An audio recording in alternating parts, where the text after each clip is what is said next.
नमस्कार दोस्तों, स्वागत है आप सभी लोगों का एक बार फिर से तैयारी कर लो चैनल में, जहां आज हम देखने वाले हैं अपनी क्लास 30। दोस्तों, इससे पहले हमने 1 से 29 तक की क्लास देख ली थी और ये हमारा न्यू बैच जून 2021 के नाम से हमने यहाँ पे क्लासेस स्टार्ट की है, जिसमें हम लोग जुलाई और अगस्त में होने वाली परीक्षाओं को ध्यान में रखकर सिलेबस के अकॉर्डिंग टॉपिक वाइज टॉपिक यहाँ पे वीडियोस बनाते हैं। तो दोस्तों, यहाँ पे हमारा जो टॉपिक है अभी का आधुनिक काल का है, जिसमें हम लोग हिंदी नाटक और एकांकियों के बारे में देखने वाले हैं। तो पूरी वीडियो के साथ बने रहें और अपने नोट्स अपने से स्वयं बनाते रहें। दोस्तों, इसमें ऐसे ऐसे नोट्स दिए हुए हैं जो कंप्लीट हैं। इसके अलावा मैं तो यही कहूँगा, अगर आप लोग ये सारी चीज़ें नोट डाउन कर लेते हैं, याद कर लेते हैं, तो परीक्षाओं में और कुछ पढ़ने की आपको ज़रूरत नहीं है। तो दोस्तों, सबसे पहले चैनल को सब्सक्राइब कर लें, बेल आइकन प्रेस कर लें, और अगर पिछली वीडियोज़ नहीं देखी है तो चैनल के प्लेलिस्ट में जाएँ। न्यू बैच जून 2021 के नाम से प्लेलिस्ट है, उसे देखें। बात करते हैं हिंदी नाटक की। नाटक, हिंदी में नाटक का जो उद्भव और विकास है वो कब से है? भारतेंदु हरिश्चंद्र को आधुनिक हिंदी नाटक का जनक कहा जाता है, ठीक है, तथा हिंदी नवजागरण का अग्रदूत भी कहा जाता है। किन्हें? भारतेंदु हरिश्चंद्र को। हिंदी नाटकों का आरंभ भारतेंदु हरिश्चंद्र से ही स्वीकार किया जाना चाहिए, क्योंकि इनसे पूर्व नाटक नाम से जो विधाएं, जो रचनाएं हिंदी में उपलब्ध हुई हैं, वे या तो नाटकीय काव्य हैं अथवा संस्कृत अनुवाद मात्र ही हैं, क्योंकि उनमें नाट्य कला के तत्वों का सर्वथा अभाव रहा है। जैसे प्राणचंद्र चौहान कृत रामायण महानाटक 1610 ईस्वी में तथा कवि उदय कृत हनुमान नाटक 1840 ईस्वी में पद्यात्मकता है तथा ये नाट्य रचनाएं नहीं हैं। आधुनिक काल में भारतेंदु जी के पिता गोपाल चंद्र गिरधर दास ने नहुस 1857, अयोध्या सिंह उपाध्याय हरिऔध, प्रद्युम्न विजय 1863 तथा शीतला प्रसाद ने जानकी मंगल 1868, राजा लक्ष्मण सिंह ने शकुंतला, श्रीनिवास दास ने तपता समरण आदि नाटकों की रचना की। 1868 ईस्वी में भारतेंदु जी का विद्या सुंदर नाटक प्रकाशित हो चुका था। यह नाटक पंचाशिका का हिंदी अनुवाद है। नाटक रंगमंच से जुड़ी एक विधा है, जिसे अभिनय करने पर कलाकारों के माध्यम से प्रस्तुत किया जाता है। भारतेंदु हरिश्चंद्र को नाटक का जनक कहा जाता है तथा इन्हें ही हिंदी नवजागरण का अग्रदूत भी माना जाता है। आधुनिक हिंदी नाटक का जनक किन्हें कहा जाता है? भारतेंदु हरिश्चंद्र जी को। भारतेंदु हरिश्चंद्र के पिता गोपाल गिरधर दास द्वारा लिखित नहुस नाटक 1857 को हिंदी का प्रथम मौलिक नाटक माना जाता है। भारतेंदु जी ने राजा लक्ष्मण कृत शकुंतला नाटक को हिंदी का दूसरा, स्वयं के विद्या सुंदर नाटक को तीसरा और श्रीनिवास दास कृत तपता संवरण को चौथा नाटक स्वीकार किया है, ठीक है। जयशंकर प्रसाद को केंद्र में रखकर हिंदी नाट्य साहित्य के विकास क्रम को 4 भागों में बांटा गया है। पहला है प्रसाद पूर्व हिंदी नाटक, प्रसाद युगीन हिंदी नाटक, प्रसादोत्तर स्वतंत्रोत्तर हिंदी नाटक और अंत में है स्वातंत्र्योत्तर हिंदी नाटक। तो इतने भागों में क्या है कि हिंदी नाटक के विकास क्रम को बांटा गया है, जिसमें से जयशंकर प्रसाद जी को केंद्र में रखा गया है। प्रसाद पूर्व की अगर बात करें तो इसमें क्या है कि बहुत सारे लेखक हुए हैं, बहुत सारे रचनाकार इसमें हुए हैं। प्रसाद खड़ी बोली में प्रथम आधुनिक नाटक लिखने का श्रेय भारतेंदु जी को प्राप्त है। भारतेंदु युग का नाट्य साहित्य का प्रथम चरण है। यह दौर सामाजिक, सांस्कृतिक आदि चेतनाओं से चलता रहा है। भारतेंदु जी ने अनेक मौलिक व अनूदित नाटकों की रचना की है। विद्या सुंदर, रत्नावली, धनंजय विजय, कर्पूर मंजरी, पाखंड विडंबनम, मुद्रा राक्षस, दुर्लभ बंधु अनूदित नाटक है, जबकि वैदिकी हिंसा हिंसा न भवति, सत्य, हरिश्चंद्र, श्री चंद्रावली, विशस्य विस्मौसधम, भारत दुर्दशा, नील देवी, अंधेर नगरी, सती प्रताप, प्रेम जोगिनी, भारत जननी उनके मौलिक नाटक हैं। ठीक है, तो ये था थोड़ा सा क्या कहते हैं प्रसाद पूर्व के बारे में। अगर इसके बारे में एक बार प्रश्न पूछता है कि अंधेर नगरी के प्रमुख पात्र कौन से हैं, तो महंत है, गोवर्धन दास है, नारायण दास है, राजा चौपट है, फरियादी है, कल्लू धनिया है, कोतवाल है और 4 सिपाही हैं। उसी तरह भारत दुर्दशा के जो पात्र हैं वो हैं भारत दुर्देव, सत्यनाश, आलस्य, मदिरा और है भारत भाग्य। तो ये पात्र भी बहुत पूछ लेता है। फिर बात करते हैं प्रसाद युगीन हिंदी नाटक की। प्रसाद पूर्व युग में भारतेंदु ने हिंदी नाट्य साहित्य को जो साहित्यिक भूमिका प्रदान की, प्रसाद युग में उसे जयशंकर प्रसाद ने पल्लवित किया। प्रसाद जी के समय तक रंगमंच का पूर्ण विकास नहीं हुआ था, जिसके कारण उनके नाटक पाठ्य अधिक व रंगमंच पर कम अभिनीत हुए। ठीक है, फिर बात करते हैं प्रसाद युग के नाटककारों में हरि कृष्ण प्रेमी जी का नाम आता है, लक्ष्मी नारायण मिश्र का नाम आता है, सेठ गोविंद दास का नाम आता है, गोविंद वल्लभ पंत का नाम आता है। ठीक है, इसमें एक है स्कंदगुप्त जो कि जयशंकर प्रसाद जी का है, जिसके पात्र हैं स्कंदगुप्त, कुमारगुप्त, धातुसेन, देवसेना, विजया, मालिनी। और एक है चंद्रगुप्त नाटक प्रसाद जी का 1931 में प्रकाशित हुआ था। इसके जो प्रमुख पात्र हैं अलका, मालविका, कार्नेलिया, चंद्रगुप्त, चाणक्य, सिंहरन, पर्वतेश्वर, ये इसके क्या हैं पात्र हैं। फिर बात करते हैं प्रसादोत्तर स्वतंत्रोत्तर हिंदी नाटक। इस युग में उन सभी प्रयोगों का विकसित रूप हम देख सकते हैं जो प्रसाद ने किए थे। इस युग में भावना तथा आदर्श का स्थान यथार्थ ने लिया। राष्ट्रीय स्वाधीनता संग्राम में मजदूर किसान भी शामिल हो गए। इस युग में सिनेमा का प्रभाव अधिक बढ़ रहा था। इस युग में ऐतिहासिक नाटकों की परंपरा का पर्याप्त विकास हुआ। इस युग के प्रमुख नाटककारों में नाम आता है हरिकृष्ण प्रेमी, वृंदावन लाल वर्मा, गोविंद वल्लभ पंत, चंद्रगुप्त विद्यालंकार, सेठ गोविंद दास एवं उदय शंकर भट्ट। हरिकृष्ण प्रेमी जी के जो नाटक हैं ऐतिहासिक नाटक हैं शिव साधना 1937, प्रतिशोध 1937, स्वप्न भंग 1940, आहुति 1940, उद्धार 1949 आदि। फिर है वृंदावन लाल वर्मा, ये इतिहास विशेषज्ञ थे। इनकी जो रचनाएं थी वो ज़्यादातर इतिहास पर आधारित होती थी। इनके ऐतिहासिक नाटकों में झांसी की रानी 1948, पूर्व की ओर 1950, बीरबल 1950 आदि उल्लेखनीय रचनाएं हैं। फिर बात करते हैं एक है अंजो दीदी करके, जिसके लेखक हैं उपेंद्र नाथ अश्क। इसके जो प्रमुख पात्र हैं वो है अंजलि, श्रीपत, धीरज, इंद्र नारायण। तो ये था दोस्तों। अब बात कर लेते हैं एक अपने अंतिम स्वतंत्रोत्तर हिंदी नाटक की। स्वतंत्रता के बाद हिंदी नाटकों में जो प्रवृत्तियां दिखाई देती हैं उनमें आधुनिकता का बोध मुख्य है। स्वतंत्रता के बाद नवनिर्माण की आकांक्षा ने लोगों में उत्साह का संचार किया, लेकिन इस दिशा में मिली असफलता ने लोगों को निराश एवं कुंठित किया। इन परिस्थितियों में मध्यम वर्ग सर्वाधिक प्रभावित हुआ। अतः इस दौर में जो नाटक लिखे गए उनमें मध्यम वर्ग की आशाओं, आकांक्षाओं व विडंबनाओं का चित्रण किया गया था। स्वतंत्रता के पश्चात हिंदी साहित्य में साठोत्तरी नाटकों का भी महत्वपूर्ण स्थान है। 1960 के पश्चात लिखे गए नाटक साठोत्तरी नाटकों की श्रेणी में आते हैं। साठोत्तरी नाटकों में लक्ष्मी नारायण मिश्र, हरिकृष्ण प्रेमी, उदय शंकर भट्ट, गोविंद वल्लभ पंत, भगवती चरण वर्मा, अमृतलाल नागर आदि उल्लेखनीय हैं। तो दूसरी पीढ़ी में विष्णु प्रभाकर, भीष्म साहनी, जगदीश चंद्र माथुर, लक्ष्मीकांत वर्मा, शंभुनाथ सिंह, मोहन राकेश आदि हैं।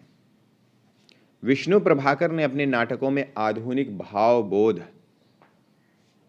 भावबोध से उत्पन्न तनाव एवं जीवन संघर्षों को सफलतापूर्वक प्रस्तुत किया है। डॉक्टर 1958, युगे युगे क्रांति 1969 और टूटे परिवेश इनके प्रमुख नाटक हैं। जगदीश चंद्र माथुर ने हिंदी रंगमंच को नई दिशा देने का प्रयास किया। बहुचर्चित नाटकों के माध्यम से उन्होंने ये सब किया। कोणार्क 1951, पहला राजा 1969 तथा दशरथ नंदन 1974 उनके प्रसिद्ध नाटक हैं। भारत भारती का भी आधुनिक बोध को स्थापित करने में महत्वपूर्ण भूमिका रही है। अंधा युग 1955 व मोहन राकेश के आधे अधूरे 1969, आषाढ़ का एक दिन 1958 व लहरों के राजहंस उल्लेखनीय है। फिर एक नाटक है अंधा युग धर्मवीर भारती जी का, और इसी के लिए इन्हें वर्ष 1972 में पद्मश्री से सम्मानित किया गया था।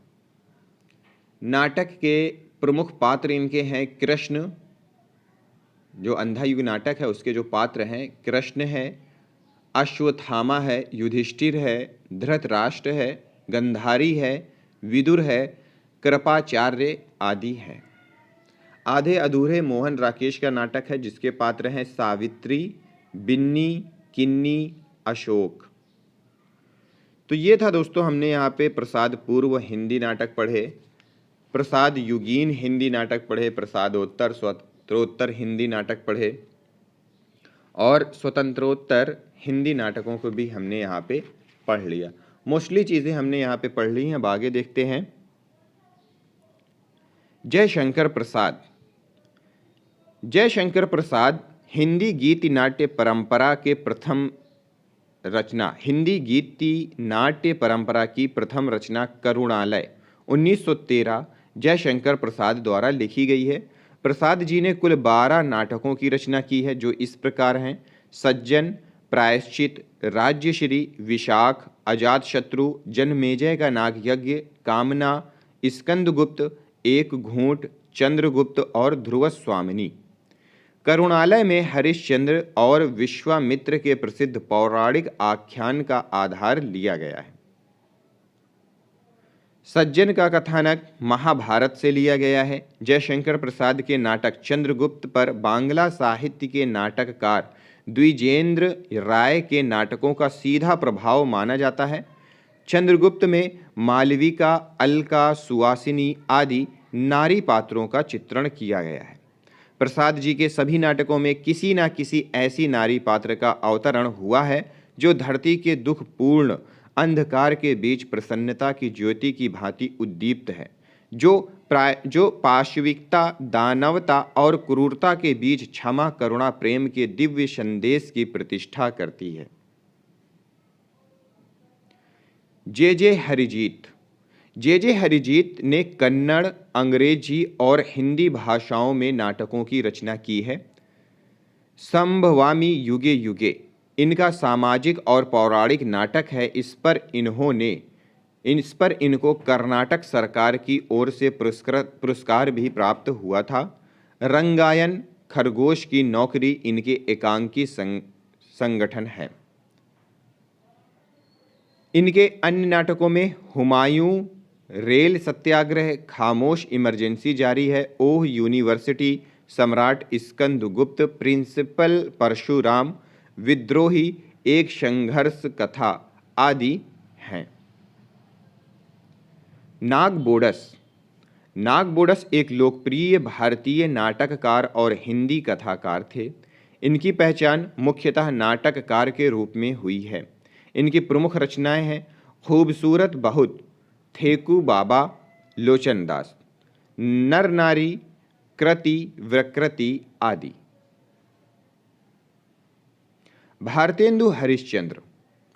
भारतेंदु हरिश्चंद्र के नाटकों को दो भागों में रखा जा सकता है: मौलिक नाटक तथा अनूदित नाटक। मौलिक नाटक के अंतर्गत भारत जननी, वैदिकी हिंसा, हिंसा न भवति, सत्य हरिश्चंद्र, श्री चंद्रावली नाटिका, विशस्य विस्मौसधम, भारत दुर्दशा, नील देवी, अंधेर नगरी आते हैं। और अनूदित नाटकों के अंतर्गत विद्या सुंदर, रत्नावली, धनंजय विजय, कर्पूर मंजरी, पाखंड विडंबन, मुद्रा राक्षस, दुर्लभ बंधु आते हैं। भारतेंदु जी की अपूर्ण कृतियों में प्रेम जोगनी, सती प्रताप, प्रवास नाटक, नव मल्लिका रत्नावली है। पांचवें पैगंबर नाटक के रचनाकार भारतेंदु जी हैं। नील देवी भारतेंदु जी के ऐतिहासिक गीति रूपक एवं वियोगात्मक नाटक है। भारत दुर्दशा में भारतेंदु जी ने राष्ट्रभक्ति का स्वर उद्घोषित किया है। भारतेंदु जी ने अपने मौलिक नाटकों में सामाजिक कुरीतियों एवं धर्म के नाम पर होने वाले कुकृत्यों आदि पर तीखा प्रहार किया है। तो दोस्तों, ये जो पॉइंट मैं यहाँ दे रहा हूँ और बता रहा हूँ आपको, तो ये पॉइंट ही परीक्षाओं में पूछते हैं। जैसे कि परीक्षाओं में पूछा है कि पांचवें पैगंबर के रचनाकार कौन है, तो पांचवें पैगंबर के रचनाकार भारतेंदु जी हैं। वैसे ही पूछ लिया है कि नील देवी भारतेंदु जी का किस प्रकार का नाटक है, तो ऐतिहासिक, गीति रूपक एवं वियोगात्मक नाटक है। ऐतिहासिक भी हो सकता है, गीति रूपक पूछ सकता है, वियोगात्मक ऑप्शन में दे सकता है। ठीक है, तो इस तरह की चीज़ें पूछता है, इसलिए मैं यहाँ पे पॉइंट टू पॉइंट करके आप लोगों को बताता हूँ। आप लोग ये चीज़ें नोट भी किया करिए और इन पर फोकस भी किया करिए। सुरेंद्र वर्मा द्वारा लिखित नाटक सूर्य की अंतिम किरण से सूर्य की पहली किरण तक 1975, द्रौपदी सेतुबंध, नायक खलनायक विदूषक, आठवां सर्ग, छोटे सैयद बड़े सैयद, एक दूनी एक, शकुंतला की अंगूठी, कैद ए हयात, रति का कंगन आदि हैं। भीष्म साहनी का हानुष नाटक के रचनाकार हैं भीष्म साहनी। सन 1977 में हानुष की इन्होंने रचना की थी। यह नाटक चेकोस्लोवाकिया में प्रचलित एक लोक कहानी पर आधारित है। इनके अन्य नाटकों में कबीरा खड़ा बाजार में, माधवी, मुआवजे, रंग दे बसंती चोला, आलमगीर आदि है। उदय शंकर भट्ट के प्रमुख नाटकों में विक्रमादित्य, दाहर या सिंध पतन, अंबा, सागर विजय, मत्स्यगंधा, विश्वामित्र, राधा, मुक्तिपथ, शक विजय, अशोक वन वंदनी, गुरु द्रोण का अंतर्निरीक्षण, अश्वत्थामा, असुर सुंदरी, ये हैं इनके प्रमुख नाटक। हबीब तनवीर का पहला नाटक है आगरा बाजार। ये प्रश्न पूछा गया है। इनके अन्य नाट्य कृतियों में आता है शतरंज के मोहरे, लाला शोहरत राय, मिट्टी की गाड़ी, गांव का नाम ससुराल, मोर नाम दामाद, चरणदास चोर, पोंगा पंडित, ये द ब्रेकिंग ब्रिज, जहरीली हवा, राज रक्त। चरणदास चोर एडिसन वर्ग इंटरनेशनल ड्रामा फेस्टिवल 1982 में पुरस्कृत होने वाला पहला भारतीय नाटक था। तो ये प्रश्न भी पूछा गया है कि एडिनवर्ग इंटरनेशनल ड्रामा फेस्टिवल में पुरस्कृत होने वाला पहला भारतीय नाटक कौन सा था? ऑप्शन में दे देगा चरणदास चोर, हबीब तनवीर का। हबीब तनवीर को थिएटर का विश्वकोश कहा जाता है। ये प्रश्न भी पूछा गया है कि थिएटर का विश्वकोश निम्नलिखित में से किस नाटककार को कहा जाता है? तो याद रखिएगा हबीब तनवीर। हबीब तनवीर एक अच्छे अभिनेता, नाट्य लेखन, गीतकार, कवि, गायक और अच्छे संगीतकार भी थे। मोहन राकेश प्रयोगशील नाटककार थे। इनके प्रमुख नाटकों में आषाढ़ का एक दिन, आधे अधूरे, लहरों के राजहंस आदि हैं। आषाढ़ का एक दिन नाटक कालिदास के जीवनी वृत्त पर आधारित है। लहरों के राजहंस का कथानक अश्वघोष की सौंदरानंद कृति पर आधारित है। आधे अधूरे नाटक मध्यम वर्ग के पारिवारिक जीवन की समस्या पर आधारित है। मोहन राकेश का लहरों के राजहंस नाटक गौतम बुद्ध के आख्यान पर आधारित है। तो ये सारे प्रश्न इससे पूछे जा चुके हैं दोस्तों, तो याद रखिएगा, इन्हें भी ध्यान दे दीजिएगा, कम से कम एक बार तो पढ़िए ही पढ़िए। धर्मवीर भारती, अंधा युग धर्मवीर भारती का नाटक है। यह नाटक महाभारत की कथा पर आधारित है। अंधा युग में महाभारत के 8वें दिन की संध्या से प्रभाव तीर्थ में कृष्ण के देहावसान तक की कथा ली गई है। महाभारत के 8वें दिन की संध्या से प्रभास तीर्थ में कृष्ण के देहावसान तक की कथा ली गई है। अंधा युग एक सशक्त आधुनिक त्रासदी है। अंधा युग एक गीति नाट्य है। सर्वेश्वर दयाल सक्सेना। सर्वेश्वर दयाल सक्सेना मूलतः कवि हैं। इनका पहला नाटक बकरी व्यंग्यात्मक है जो 1974 में प्रकाशित हुआ था। इनके दो और अन्य नाटक हैं लड़ाई और अब गरीबी हटाओ। लड़ाई सर्वेश्वर दयाल सक्सेना की कहानी का नाट्य रूपांतरण है, जबकि अब गरीबी हटाओ में भ्रष्टाचार, उत्पीड़न, अन्याय आदि पर प्रहार किया गया है। रामकुमार वर्मा। रामकुमार वर्मा ऐतिहासिक आधार पर प्रथम सफल नाटककार थे। वर्ष 1930 में इन्होंने अपना पहला एकांकी बादल की मृत्यु लिखा। डॉक्टर रामकुमार वर्मा लिखते हैं कि जिस देश के पास हिंदी जैसी मधुर भाषा है वह देश अंग्रेजी के पीछे दीवाना क्यों। स्वतंत्र देश के नागरिकों को अपनी भाषा पर गर्व करना चाहिए। हमारी भावभूमि भारतीय होनी चाहिए। हमें झूठन की ओर नहीं ताकना चाहिए। रामकुमार वर्मा को कोई नाटक सम्राट मानता है तो कोई एकांकी का जन्मदाता, एकांकी का जनक। शुक्ल जी के बाद किसी ने प्रामाणिक हिंदी साहित्य का इतिहास लिखा है तो वो हैं डॉक्टर रामकुमार वर्मा। रामकुमार वर्मा जी की कुछ रचनाएं हैं। पृथ्वीराज की आंखें, बादल की मृत्यु, रेशमी टाई, सप्तकिरण, रूप रंग, रिमझिम, चारुमित्रा, विभूति, रजत रश्मि, ऋतुराज, दीपदान, इंद्रधनुष, पंचजन्य, कौमुदी महोत्सव, मयूर पंख, खट्टे मीठे एकांकी, ललित एकांकी, कैलेंडर का आखिरी पन्ना, जूही के फूल, ये सब इनकी एकांकियां हैं। इनके प्रमुख नाटकों में है विजय पर्व, कला और कृपाल, नाना फणीश्वरण, विष, सत्य स्वप्न इनके प्रमुख नाटक हैं। लक्ष्मी नारायण मिश्र।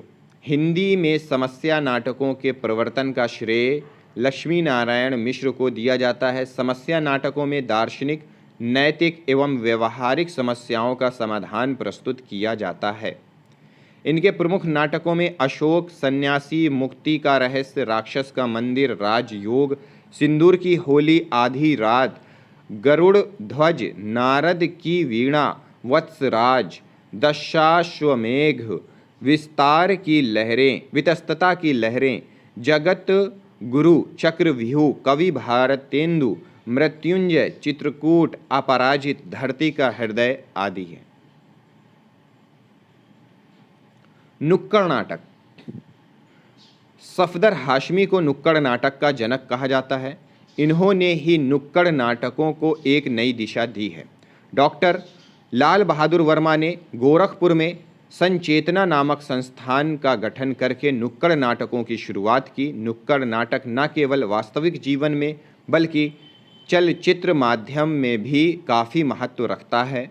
नुक्कड़ नाटक का इस्तेमाल स्वयंसेवी संस्थाओं, थिएटर समूहों, बुद्धिजीवी वर्ग, सामाजिक कार्यकर्ताओं, छात्रों द्वारा सामाजिक व राजनीतिक मुद्दों पर जनता के बीच जागरूकता लाने के लिए किया जाता है। नुक्कड़ नाटक ने तीसरे थिएटर के रूप में अपनी एक अलग पहचान बनाई है। हिंदी फिल्म हल्ला बोल ने सामाजिक कुरीतियों के खिलाफ नुक्कड़ नाटक के माध्यम से आवाज़ उठाई है। अब बात करते हैं दोस्तों एकांकी की। एकांकी का शाब्दिक अर्थ होता है क्या? एक अंक वाला। यह नाटक के समान ही होता है। नाटक के समान ही अभिनय भी किया जाता है। नाटक के समान अभिनय से संबंधित साहित्य की एक विधा है जिसमें किसी घटना या विषय को एक अंक में प्रस्तुत किया जाता है। नाटक के विभिन्न भेदों में से व्यायोग, प्रहसन, भाण, वीथी, नाटिका, गोष्ठी आदि में एक ही अंक होता है, अतः इन्हें प्राचीन ढंग की एकांकी कह सकते हैं। संस्कृत व प्राकृत में एकांकी के अनेक उदाहरण मिलते हैं। अब एकांकी का विकास क्रम देख लेते हैं।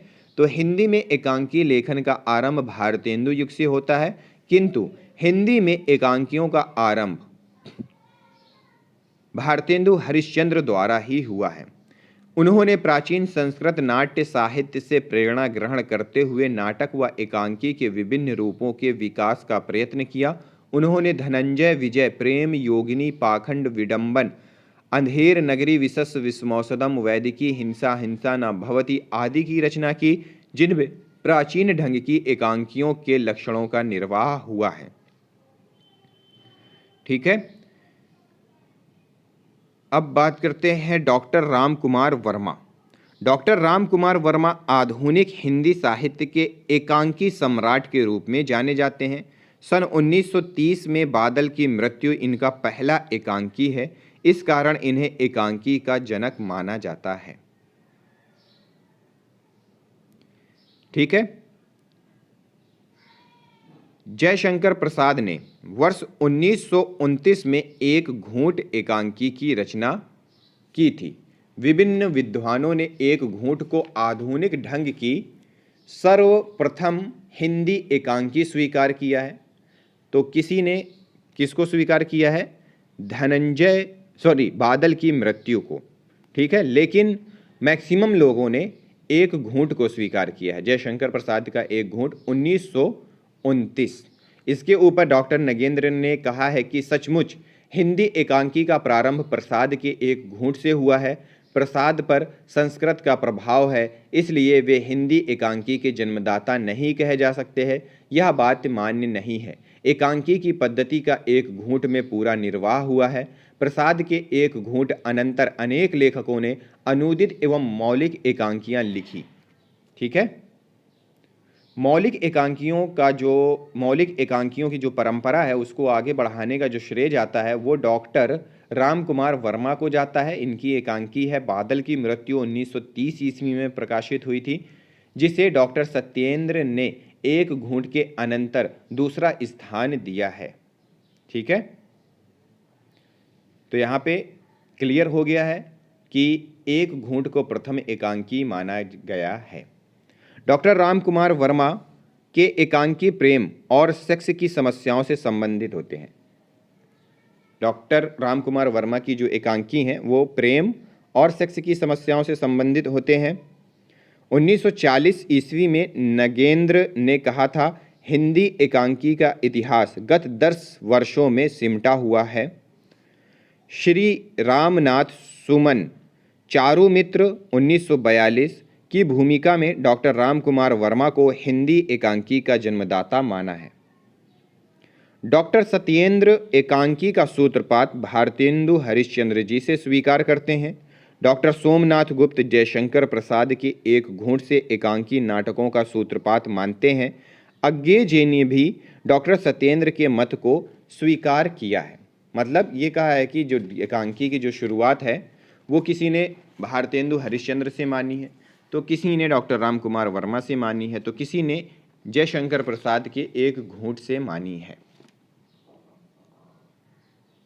तो दोस्तों ये था हमारा एकांकी और नाटकों के बारे में आज हमने देखा, डिटेल में देखा। कुछ बहुत सारे महत्वपूर्ण टॉपिक भी हैं जो आप लोगों ने कभी सुने या देखे नहीं होंगे, तो उन सभी चीज़ों को नोट डाउन करते रहिएगा। और दोस्तों एग्ज़ाम बहुत ही जल्द होने वाला है। अभी इस यूनिट में हमारा बचा हुआ है प्रमुख नाटकों संबंधित पात्र की सूची और प्रमुख नाटककार और उनके नाटक। तो वो चीज़ हम अगली वीडियो में देखेंगे। मिलते हैं अगली वीडियो में अगले टॉपिक के साथ। इस वीडियो को देखने के लिए बहुत बहुत धन्यवाद।